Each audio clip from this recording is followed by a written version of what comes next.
Hey everyone, welcome back to the Carrot Poker School. This is grade 3 and it's lecture 7 today. We're on to the topic of triple barreling. We're also going to touch on bluffing EV again, which of course, as you'll know, is the difference between the EV of bluffing and checking instead. So whenever this is positive, we need to bluff, we have a mandatory bluff. When it's neutral, we have an optional bluff on the river, and when it is negative, we're going to have to give up with our hand. To reach a triple barrel spot, our ranges become significantly polarized and our opponent's range heavily condensed.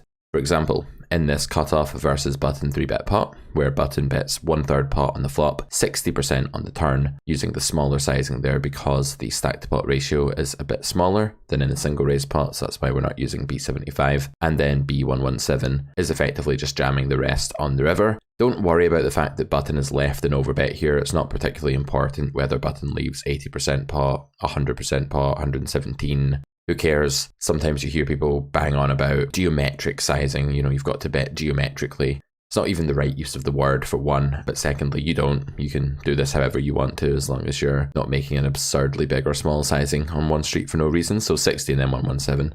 Totally fine. So on this blank river, we, the aggressor, button in this case, will tend to arrive with a large range disadvantage, RD, meaning our equity is going to be way behind that of our opponent. But our large nut advantage is going to compensate for that because we are the one who has the monopoly on hands that are entitled to way more than the pot. We obviously have the unique combos of aces, kings, queens, etc. that cutoff would be 4-betting, jacks in this case as well. Jacks wouldn't be a 4-bet in earlier position necessarily, but in cutoff it's going to be pretty much always.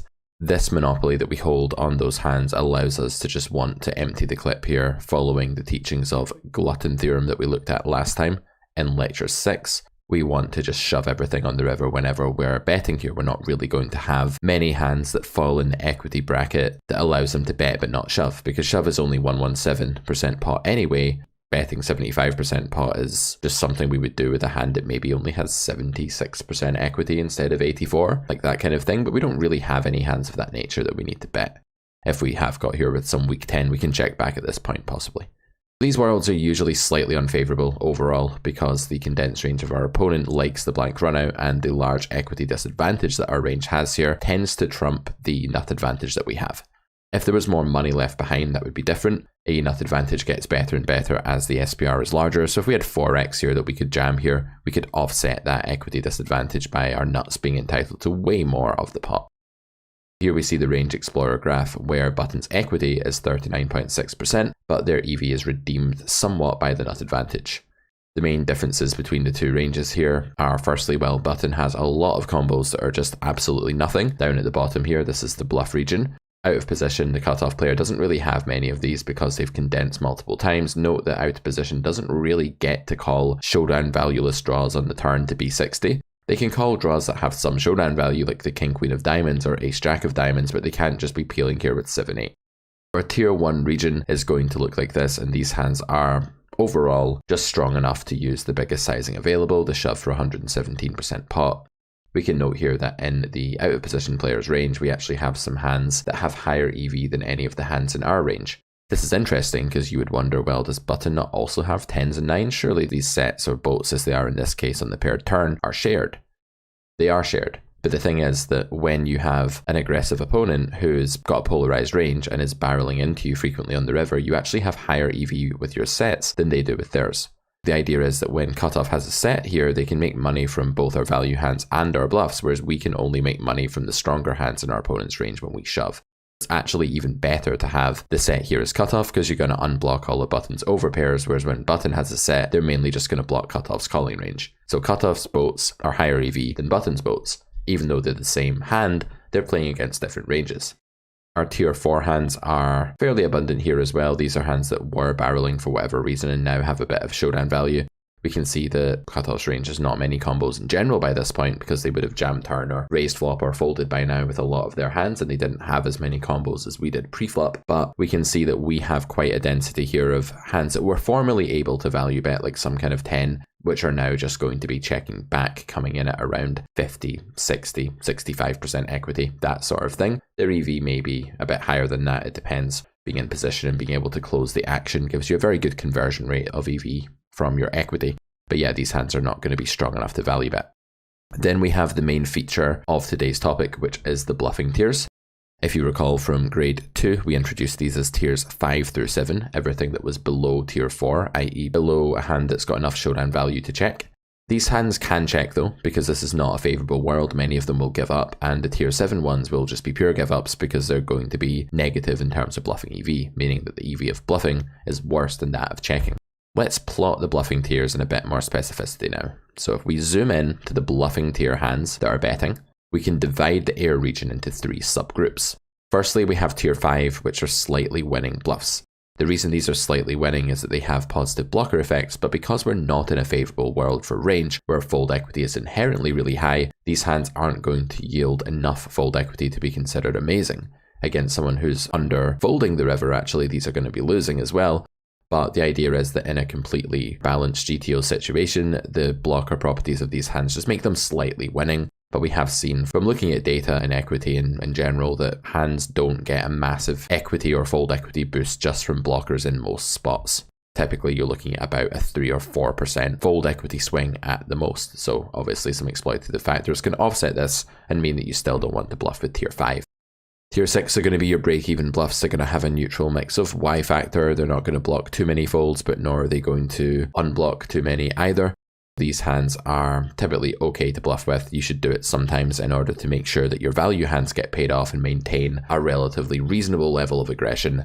This doesn't have to be perfect in the real world, but you don't want to be obviously and massively unbalanced by always or never bluffing tier 6. With tier 7, these are losing bluffs. They have negative bluffing EV in equilibrium and therefore they must check. Given that they're only going to be losing a little bit of money because blockers can never have a tremendous effect on EV in a spot like this, we would soon start bluffing these against someone that was too tight, and indeed a lot of populations do overfold 3-bet pots on this sort of texture, as we'll talk about in a minute. This is the overall graph here, and we can see that we've now began to differentiate between the few types of bluff that we can have here. Our tier 7 bluffs are losing. They're microscopically worse to bluff with than tier 6. The reason that they appear to be the same EV on this graph is that they're not bluffing, and so they're basically just accepting an EV of 0. Tier 6, in the meanwhile, will be bluffing sometimes, but when they bluff, their EV is also 0 there. While tier 6 and tier 7 look like they have the same EV, they are choosing different actions. Tier 6 is mixing bluff and breaking even, and tier 7 is never mixing bluff but breaking even by giving up. Giving up is break even if it feels worse to you to never win the pot. Tier 5, these bluffs are winning. You can see that the line starts to creep up microscopically here. There's not a big deal. Again, we're looking at EV in quarters here of 50, 100, 150% pot, that sort of thing. So it's not really going to be very visible when we creep up from having 0% pot to 3% pot, but that is indeed what's happening here. As we start to see a more acute climb in EV, that's because we're moving into the tier 4 hands of the in-position player, the button 3-better's range on this Rivel triple barrel opportunity spot. Let's tier our bluff candidates now by imagining villain's range. Remember, we're going to look for hands that have positive bluffing EV, that's our tier 5 hands, and these are hands where the EV of bet is better than the EV of check. In other words, bluffing EV is the difference between betting and checking. In such relatively neutral worlds, we will usually have 3 types of air hand, as we've noted: tier 5, which are slightly winning, tier 6, which are break even, and tier 7, which are losing. And while I keep stressing that these do not trump exploitative considerations, the better you get at this, the more your win rate will creep up in the long term by your general accuracy with bluff selection improving. As we can see, tier 6 break even, and otherwise we're going to lose or win money depending how good our blockers are. Here is an example of a tier 5 hand. We have a hand like Queen Jack of Hearts. Let's talk about X Factor first of all, which we've introduced in previous lectures as the ability to remove villain's calling range. We can do this to a reasonable extent with this hand because Queen 10 and Jack 10 appear to be hands that our foe could be folding.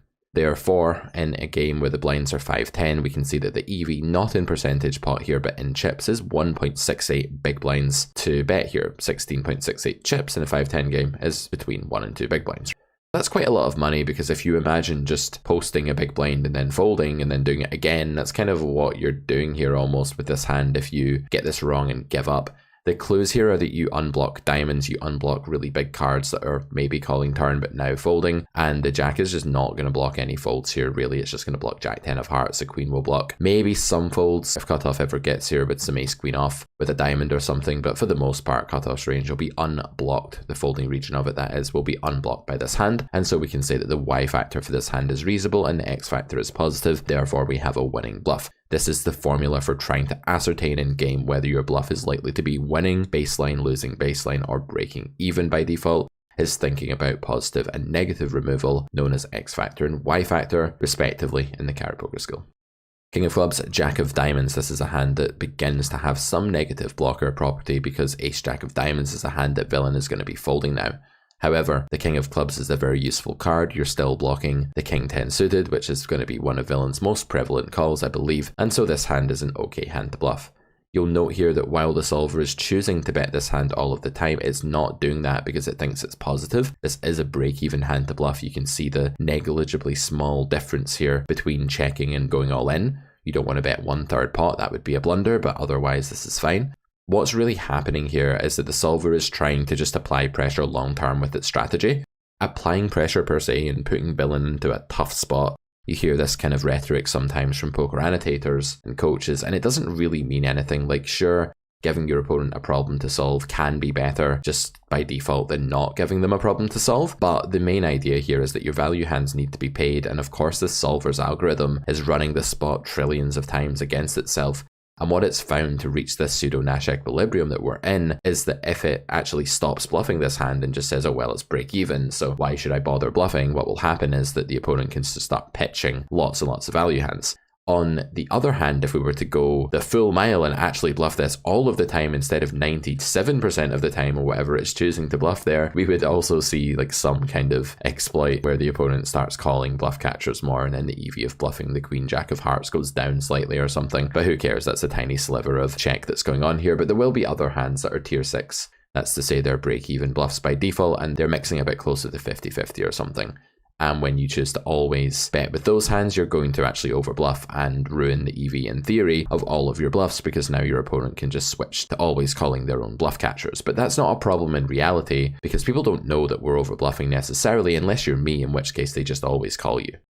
King jack of diamonds, this is a hand that strikingly has very bad blockers and unsurprisingly is losing a whole big blind pretty much to bluff this holding. You can recognize this very easily by just saying we block busted flush draws like king queen and queen jack, and maybe not queen jack, I think that shoves turn, but king jack of diamonds, ace jack of diamonds, these ones are going to call turn sometimes, and when we block them we just remove folds, so we get called more often. Basically villain has more bluff catchers like the king 10 of clubs when we hold the king and jack of diamonds.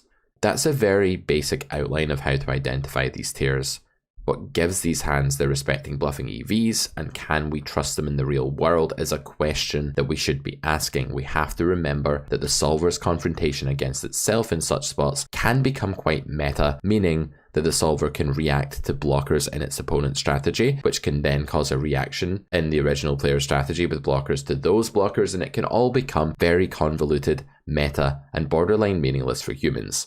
This is not a spot where I think this output is in any way dicey or dependent on strange solver phenomena, but I think we should talk about why, because there will be spots where the solver strongly prefers, in frequency terms, maybe not EV terms, but frequency wise it really prefers bluffing with one hand and not another, but that's actually just based on some very novel thing that its solver opponent is doing in relation to its own strategy in the first place. It gets a bit convoluted quite quickly. Let's do a human control check on this solver output and make sure that we're actually happy to adopt it. To understand how to interpret the equilibrium conclusion, that's the output that the sim spits out, and to understand where a hand has a positive, neutral, or negative bluffing EV, there are two key questions which we would like to ask. Firstly, why does the solver think this in the first place? And secondly, can I trust it? Do I believe that the set of conditions in my own landscape against humans, population, this specific reg, my buddy that I'm sat next to at the live 2-5 table, do I trust that the solver's conclusions apply there? Sometimes you see an amateur 1-2 live poker player studying pile solver on their phone in between hands at the table, and every time I see these kind of funny memes posted of these things, I just kind of crack up a little bit inside because I just can't think for a second that the conditions are anything like what they are in the solver. And so copying solvers mindlessly in games where you should be reacting very exploitatively is a really bad way to go. We need to make sure that we don't want to make big deviations here before we accept the solver's evaluation of our bluffing tiers. To ask why, one thing we can do to come to understand the output better is see what it's derived from. And the thing that outputs are derived from are the other nodes in the tree. That's the node leading up to the node that we're looking at the strategy for, and the node directly following it. When you take X line, you're going to be reacting to the line that villain reached that spot with, so that will be the action sequence that happened before. But you'll also be taking X line based on villain's reaction to X line and what they're going to do on the next node. That's why the immediate past and immediate future are incredibly useful tools for understanding the present in GTO. We're going to explore how our hand, as deemed by the solver as a tier 7, 6 or 5 bluff, actually interacts with our real opponent's folds or calls. Do we trust that it's happening the same way as it is in equilibrium? We can ignore combos that are being mixed fairly equally in our opponent's strategy when we're doing this exercise, because they will not have a big effect on villain's overall range splitting and which sorts of cards they're folding more often than they're calling, and vice versa. To ascertain whether we can trust these outputs, we want to ask, is it reasonable to expect a competent human to play this way if we're playing in a competent game?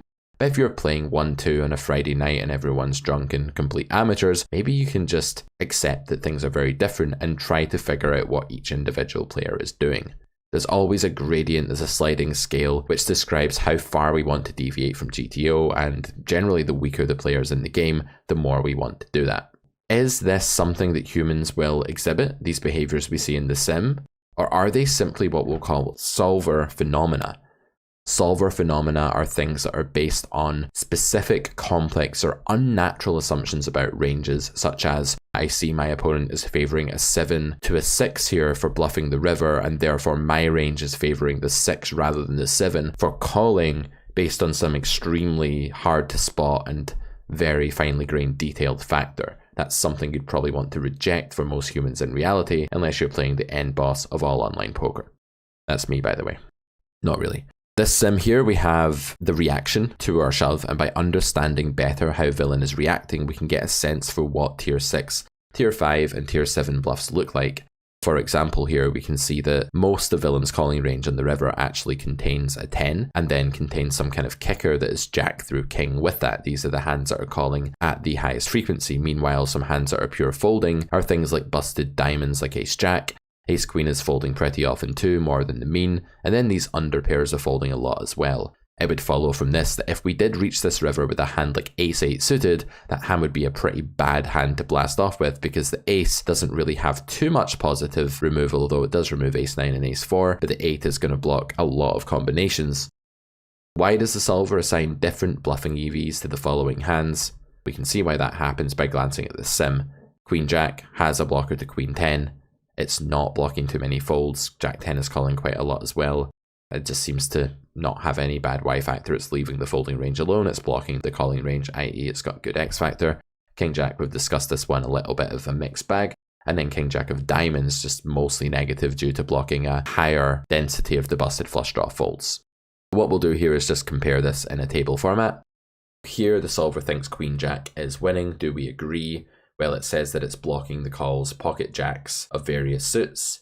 I can trust that. I believe that my human opponents will also be calling down on the river here with pocket jacks. Therefore, I'm not going to reject this solver conclusion and say, Pio, you're crazy. Humans will fold jacks here. I don't think they should or will. Jacks is basically almost a value beater. I think we could shove jacks ourselves, so villain cannot fold there theoretically, as we know. Also blocks the high frequency HF here, standing for high frequency. Call queen of hearts, 10 of hearts, which is only one combo. We are talking about like splitting hairs here and fine differences in EV, which is why we need to exploit wherever possible. It's much more important than just following these blocker patterns, but these are great to know as a baseline.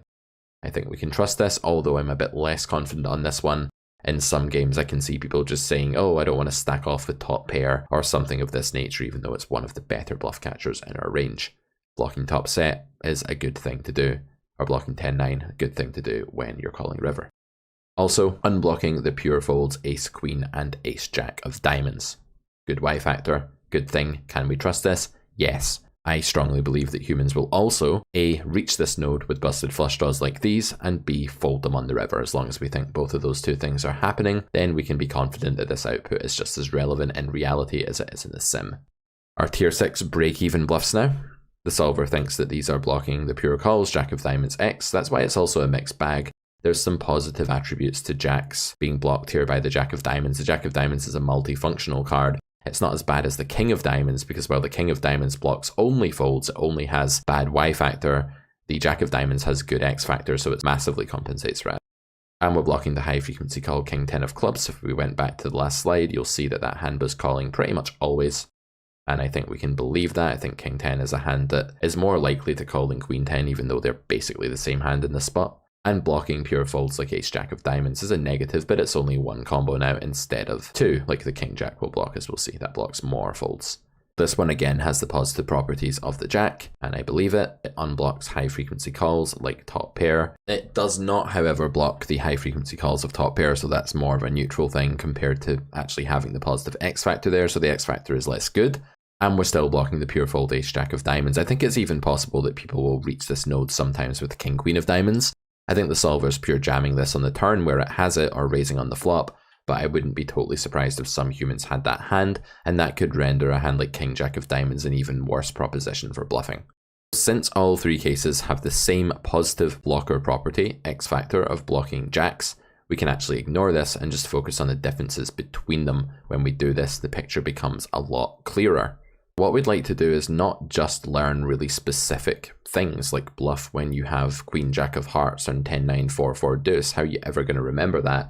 That's not useful for a human to learn in that way. It's far too specific. So what we want to do is generalize. We want to form rules and form heuristics about how we can actually take some nuggets of wisdom from this spot and have them in such a general form that they can be applied to other spots as well. Rather than just finish our analysis here by accepting the conclusion, a leak that far too many poker players succumb to. I think poker players in general are very guilty, guys, of just looking up a sim, validating their own play or critiquing their own play, looking at an answer like, oh, which hand would bluff here? Okay, it's this one, I'll remember that. You won't remember that if you don't actually give it any meaning.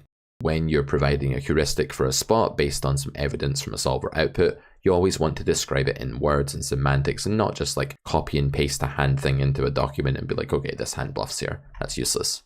Firstly, you want to define the spot in a way that differentiates it from other spots in which our rule would not apply. For example, here we've reached the river very aggressively. Therefore, we think that villain's range has been filtered towards flush draws because he had a reason to stick around with them on the turn. Therefore, blocking flush draws is bad. So we want to say we have reached the river here after aggressive actions or multiple aggressive actions with a very polar range against a very condensed one, and we have a triple barrel opportunity. This is a good metric for understanding this spot. It's not necessary to state in our rule that we're button versus cutoff or that this is a 3-bet pot or anything like that, because the blocker considerations that separate hands between tiers 5, 6, and 7 are actually going to apply in single raise pots as well on many other board textures and in lots of other situations. So you don't want your heuristic to be framed too specifically that you're like, this is a heuristic for 10-9-4-4 deuce cutoff versus button 3-bet pot, because you want your heuristic to be more general than that.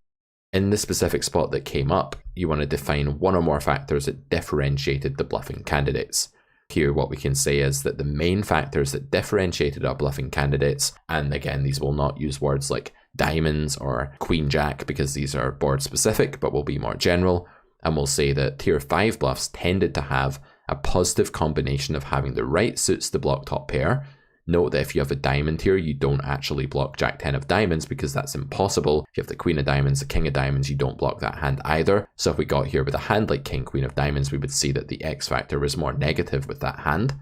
Also, a neutral combination of the above factors is what you want to talk about for tier 6 and a negative combination for tier 7. Basically, you want to block the top pair, you want to unblock the high showdown value busted draws, and you want to block the overpair in this case as well, which is jacks, but you can maybe lump both of those together and say you want to block top pair / overpair. Also, when you block top pair, you're also blocking sets if they didn't jam earlier, right? If someone wanted to slow play 10s or 9s there, then you block those hands in their range. Let's test our rule with a different spot now. Any good heuristic that's general enough should hold up in other situations as well. A good rule for applying a GTO solution should be that it's robust enough to survive in many other spots when you change the conditions. Obviously, if you change the conditions in a way that violates the criteria set out for spot identification in your heuristic, then you can't expect your heuristic to apply anymore. If instead of it being a triple barrel node, you were to change and look at a spot where you had a double delayed c-bet opportunity or something of that nature, but what you would find is that it was no longer a bad thing to block busted flush draws. In fact, it'd be a good thing because villain's heir would no longer be of a flush draw variety for checking all the way to the river. At least not often. That's a useful one. Here we will want to unblock clubs and block the main ace-x combos like ace-queen, ace-jack suited. So we look at this spot, it's blind versus blind, small blind flats the 3-bet pre, and big blind begins tripling off, b33, b60, b87, different sizing now than in the last hand, and b87 is all in. This is because the big blind 3-bet is a bit larger. It's coming in at like 10 BBs, the small blind open was larger, the big blind 3-bet is larger, the pot is bigger, so there's less money left by the river, and again, it's not important for big blind to do this geometrically, as people like to say. I use that word in inverted commas because I don't think it's actually the right word for what they're trying to describe. Interesting situation where when we're bluffing, the ace-x is clearly the thing that's going to be calling, so the main combos of ace-queen and ace-jack suited here are going to be things that don't contain hearts. There'll be some ace-queen off and ace-jack off actually in this spot as well, because it's such a late position battle, so the suitedness won't be such a key factor. However, if we played this spot big blind against hijack or under the gun, or something of that nature in a 3-bet pot, you would see mainly just suited aces calling, offsuit ones preferring to fold or 4-bet pre-flop.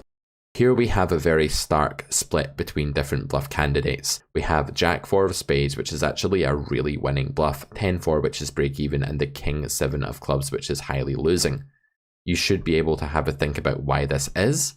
Maybe pause the video and have a think here. It may not be abundantly clear, but we'll go over it. Okay, I'll assume you've done that. This hand is actually coming in at about 4 big blinds to bluff here. This is a tremendously good hand to bluff. And when you think about it, well, the jack is going to block ace-jack, which actually exists in an offsuit format, whereas ace-10 is going to be less useful. Therefore, when you keep everything else constant and just switch between the jack kicker and the 10 kicker, what tends to happen is that you no longer have as good X factor and you just become break even. A lot of villains call down one pair hands here are ace-jack, and that's because ace-jack offsuit gets to flat in this very late position battle. King 7 is losing, but not by a huge amount. It's actually got a little bit of showdown value as well, believe it or not. The reason for this is that blind versus blind is a very tricky and polarized spot pre-flop. The big blind player is going to have a range full of jack high, 10 high, 9 high, hands that they wouldn't really have so much if they were, say, cutoff versus button, like we looked at previously. In these situations then, whenever the big blind player is 3-betting, they very often have just absolute trash, so small blind can actually go check call here with various hands like queen jack of clubs and expect to win against big blind's give ups pretty frequently. Because big blind's going to give up 10-4, as you can see in the tier 6 region there sometimes, and we're going to win against that with a hand like queen jack or queen 10 suited. King 7 does actually win against some of these lower busted flush draws, which would normally have to play in a different way in reaching this node. If we were against a stronger range here as small blind, that's to say if the big blind was 3-betting more linear perhaps pre-flop, we wouldn't be able to just call turn with a hand like queen 10 of clubs and then show down. Because we can do that in GTO here, the big blind player is actually happy checking King 7, not because it's horrendous to bluff, actually this is an okay hand to bluff in this spot apparently, according to the solver, but it's much better to check.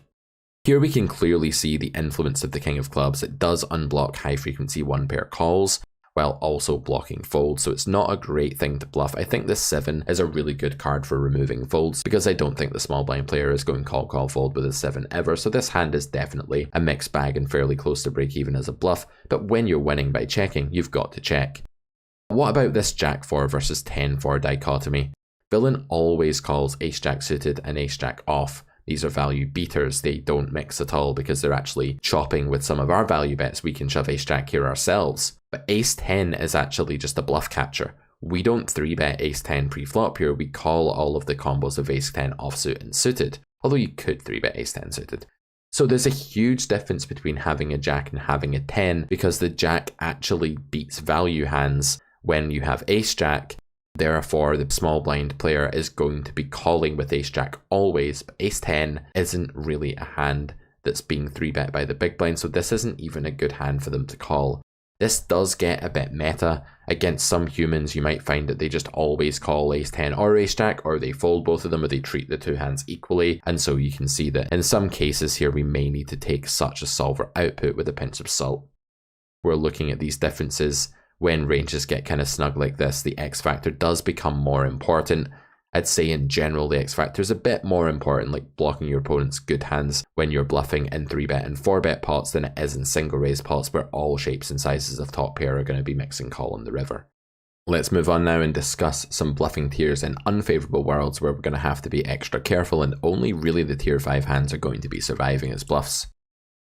On the below runout, big blind is actually in a massively awful world for their range, whereas best bluffs are breaking even.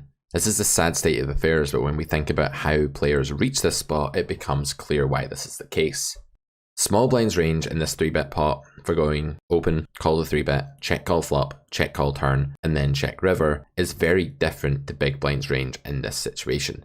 Small blind is going to have a lot of heart-heart combos because the main heart combos that are possible when there are 3 broadways out like this, or 2.5, let's call the 9 a semi-broadway here, are going to be something like ace-x.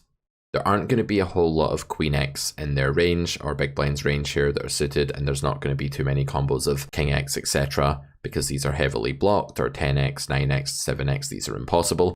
So you're going to mainly see hands like ace 4, ace 6, ace 5, ace 8, etc. And big blind doesn't actually 3-bet very many combos of these nut flushes because big blind is flatting those pre-flop, choosing to build a bit of a more polarized range. Against some players it might be okay to 3-bet ace 6 or ace 8 of hearts here, but that's not something that happens in GTO. Thus when we reach the river, the ranges are pretty lopsided.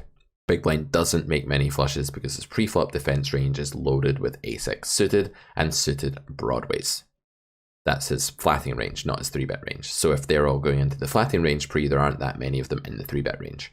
Here we have a situation where there are actually no winning combos at all. There are no tier 5 hands, there are just ones that are surviving.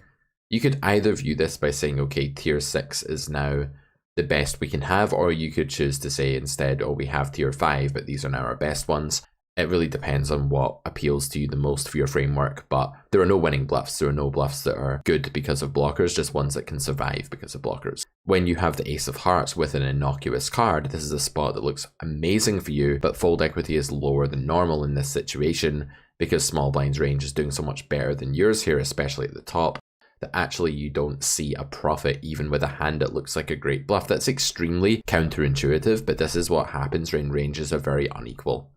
The Jack 5, if you bluff with a terrible hand in a spot that's really bad for your range, what happens is that you just hemorrhage a ton of money. That's right, you're losing 10 big blinds by blasting off with this hand that has terrible Y-factor properties, blocking a lot of the Jack 9 suited, Jack 10 suited combos maybe. Maybe not Jack 10 because small blind is out of position, but some folding range hands for sure, and just having absolutely no positive blockers here. I can't think of anything that contains these two cards that small blind would get here with that would be thrilled to call off the river at high frequency. Therefore, this is just a really negative blocker hand.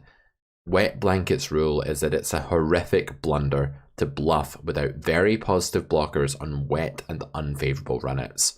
When the runout is both really distinctly wet, meaning there are flushes and straights possible, and it's also really bad for your range, you need to be extremely careful about which blocker properties you use, because if you use the wrong ones, you're going to get completely murdered in these spots based on just having a Stark effect where villain calls with a heart here, folds without a heart. They really do try to block flushes when calling off the rest on the river here. So because they're trying to block flushes, and they're also just calling with flushes because flushes are the nuts, their folding range will be littered with relevant non-heart cards, whereas their calling range will contain relevant heart cards like the ace of hearts, the jack of hearts, the queen of hearts really frequently.